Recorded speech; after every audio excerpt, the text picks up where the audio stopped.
Imagine giving your everything to someone, only to hear the words, "You're just temporary."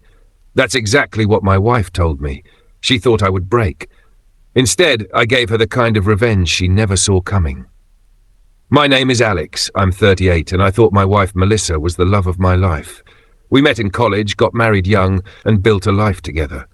I worked hard at my IT job while she stayed home the last few years, saying she wanted to find her passion. I supported her even when it meant working extra shifts. But lately something felt off. Melissa became cold, distant, and dismissive. She stopped wearing her wedding ring, spent more nights out with friends, and barely spoke to me. I kept asking what was wrong, but she brushed me off. One evening, I finally confronted her. She looked me straight in the eyes and said the words that shattered everything. "Alex, you're just temporary. I don't see you as my forever." For a second, I couldn't breathe. I had given her 8 years of my life, sacrificed my own dreams, and in her eyes, I was just temporary. I didn't yell. I didn't beg. I just nodded and said, "All right, if I'm temporary, then let's make this short and sweet." She smirked, almost like she thought she won. But little did she know, I was already planning my revenge. The next day I started digging. Call records, bank statements, her social media, and guess what?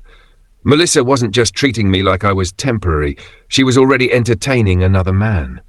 Her so-called friend, Eric, who worked at her yoga studio, was sending her late-night texts, "Can't wait to see you again."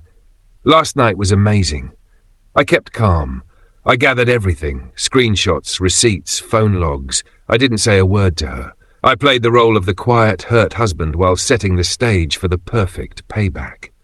Our anniversary was coming up in 2 weeks.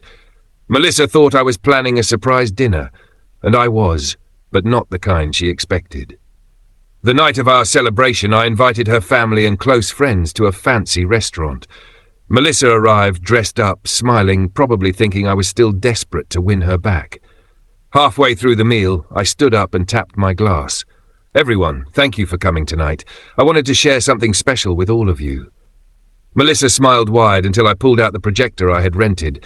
On the screen appeared the texts between her and Eric, the photos of them together, the hotel receipts, every secret she thought I didn't know. Her smile vanished. The room went silent except for gasps. Her parents looked horrified. Her best friend covered her mouth in shock. Melissa whispered, "Alex, stop." But I didn't. I ended with her exact words to me, "You're just temporary." Then I looked around the room and said, "Well, I guess it's my turn to make her temporary too."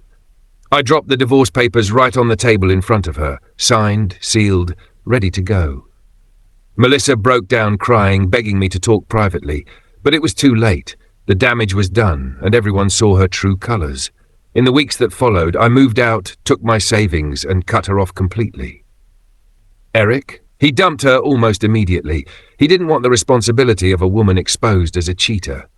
Last I heard, Melissa was living back with her parents, embarrassed, unemployed, and alone. Meanwhile, I rebuilt my life, focused on myself, and eventually found someone who actually valued me. Melissa thought I was temporary, but in the end it was her happiness that didn't last. If you like the story, please subscribe and turn on notifications.